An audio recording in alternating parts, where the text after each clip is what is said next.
Hey everybody, this is Perch, and do you prefer the Kints, alive or dead? John and Martha Kint. This is an interesting question. So B. Bailey over on Twitter kind of offered this, his view, which was that he's basically more neutral on the Kints being alive or dead. But this Superman fandom is very, like everything, is very polarized. Polarized. It's very photographic. It's very polarized on this issue. People are either, they either prefer the Kints alive, they prefer the Kints dead. The funny thing is, I think that, so I agree with him. I think there's personal preferences we can do here.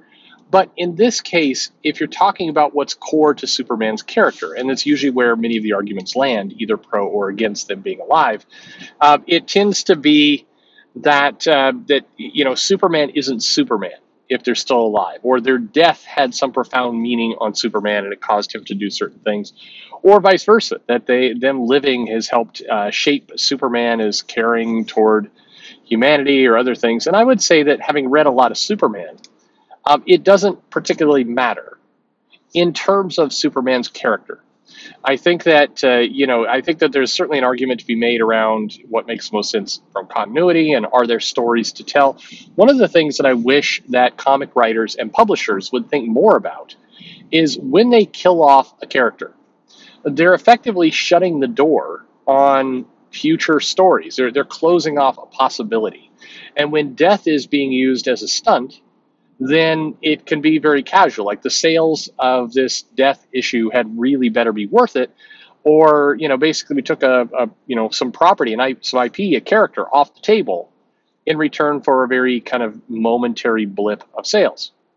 Now, granted, you can always bring the character back to life, and they certainly do that. But every time a character is resurrected, it seems to cheapen the overall character. The big exception of that, probably Bucky. The Winter Soldier character was, and maybe that's the part of Brubaker's run that is most memorable or notable, is that he was able to bring this character back and do it in a way that opened up a lot of story possibilities and didn't take away from history. And it was valuable what he did. I think there's been other resurrections from time to time, but in many cases, the coming back to life is, it's not a story. It's a stunt. It's a how rapidly can we, put the characters back on the table, put the genie back in the bottle so we can do things with it. I think that's how it's normally taken. So I think some parts of the character go away. Classic case. I think Tom King killed off Alfred. He since has blamed that on other people, editorial, Didio, and so on. Whether that's true or not, who knows? Did Tom King really want to kill off Alfred or not? I don't know. Definitely editorial interference is a big deal. But also, if you're the writer for what is, the company's biggest title, and if you're really opposed to it, and King has kind of inferred that he was opposed to killing off Alfred, but he was kind of ordered to, I think you pretty much put your foot down. If you happen to be Tom King writing the biggest title, I think you could say, no, I'm not going to do it, and have that battle. I mean, King brags about how he was able to get an editor fired off of one of his books because the editor wanted him to do something he didn't want to do. So you're telling me that you had no choice but to kill off Alfred? I don't know. That again, who knows? I wasn't in the room. I have no idea who said what, but that one always smelled a little weird to me. But in killing off Alfred, I think you took away story possibilities. You didn't add to them. The idea of now Bruce is on his own. I mean, okay, but is that a story beat we really needed? And was it more valuable than having this long legacy character that could do things with? I don't know. A lot of newer comic fans I notice will come in and say things like, you got to kill the past. I watched the Rian Johnson movie and you got to kill the past. That's what he said. But no, a lot of people come in and they will say things like, you can't just be stuck and handcuffed to using the same characters over and over again. You got to be allowed to evolve. And that's true, but if your only bag of tricks is, hey, I'm going to kill off a character, I'm going to replace him, I'm going to do some shocking new reveal, and then in 2-3 years I'm going to vanish and go do a different comic, and if you have a character that's been built up over 50 years, say, and you're going to come in to tell your 12-issue arc, why should you take IP, characters, content, stories with 50 years of legacy that dozens of people have written for and touched, and in the future could do more with. Why should your 12 issue at best story arc supersede all of that? I think that's it. It's a hard decision to be made. But in terms of the Kents, the Kents were dead, and then the Kents were brought back to life. I'm through Crisis, as I recall, with John Byrne was writing them, and I think didn't they die again? I guess where they died, and then were they alive or dead in the New 52? I don't remember. But then they were alive again after that, and they're alive now, right? I don't know. But the key point to this is, in my view anyway, I think that Superman's journey, his personality, his character, everything that he is, I don't think I don't think that part is relevant to them being alive or dead. If you put a gun to my head and said you had to pick, I would keep them alive, because I think that their, the ability to do things with John Kent, or there's story arcs you can do.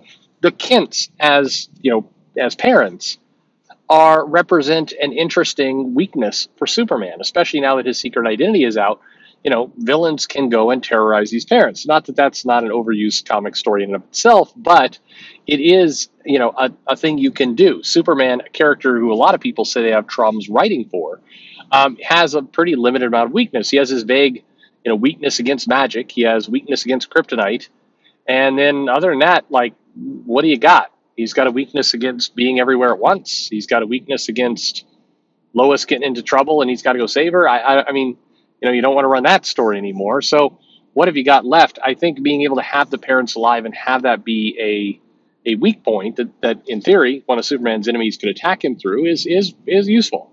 I think that's something that you can do. I think that one of the dynamics of Superman maybe making a choice that the Kents don't agree with, and having the Kents, say we don't agree with it, creates an interesting tension between him and the parents. There's a lot of things I think you can do. So I'm more in favor of the characters being alive, and in general, with comic book characters, I'm more in favor of them of death being very sparing and really thinking through what you're doing. For a while, in fact, I think we're still in that while. Marvel was running this thing where, there was a informal edict that I've heard from some editors at Marvel say was part of it. When planning an event, somebody had to die. Had to be part of the event. It went along with it. If you're going to do an event for our company, then there needs to be a corpse. And weeks, months, a year after the event, you can bring them back to life. I like the time clock. If you remember, Fear Itself, they killed off Bucky, Cap, and then they resurrected him in one of the Aftermath issues. So he did get to stay dead throughout the entire event, but then they brought him back relatively quickly after that. In Empire, they killed off She-Hulk, and then resurrect her before the comic was over. I mean, before in the event itself. So you had a death and a resurrection in the same comic, which is efficient, I suppose. But in general, I think that death, and I don't think this is any kind of hot take. I think in comics, it's often rolled out without thinking through the consequences. I think it's something that, is a short-term sales bump. And I also think it's something where writers come in and want the freedom to be able to take characters in bold, brand new directions, do radical things with it. But they're signed on to do a 6-issue run, or maybe 12, maybe 6. And if it sells well, another 6. And so if you come in guns blazing and you're going to murder some people and you're going to upend the status quo, and you're only on there for a short period of time, all you're doing is handing the next writer a headache that they've got to deal with. Some way they've got to write around it, fix it, change it, adapt it in some way. And that is, for comics, ultimately detrimental. Customers, if there's one thing that is absolutely true about comic customers, is the more you toy around with retcons and deaths and you never thought this could happen, but it's happened, that kind of stuff, the more desensitized they get to it. Your sales do go down for those things. They don't hold up. And eventually you find that it's even harder to get these gimmicks out. And worse, you're just in this weird way, this is where customers are a little hypocritical in a sense of, customers will say things like, I'm tired of events. I'm tired of, I'm tired of these things. I'm sick of death, and I'm sick of all this stuff. But then if you don't deliver shocking status quo changes, then your title is boring and your run is not exciting, and it can be frustrating. I know some editors personally who have said that on one hand they're told no more events, but then the events sell the best, and they're told no more deaths or status quo changes, but then when they just try and do a normal arc, it's nobody will cover it. None of the comic news sites will review it. It's like, unless there's some major you didn't see this coming kind of moment, nobody cares.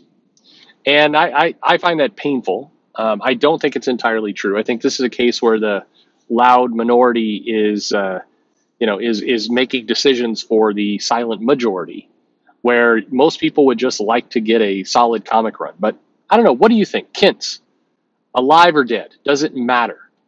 Do you care? What would you do? And ultimately, whether alive or dead, does it make an impact on the character and personality of Superman? What do you think? Let me know in the comments below. Like and subscribe, and thanks for listening.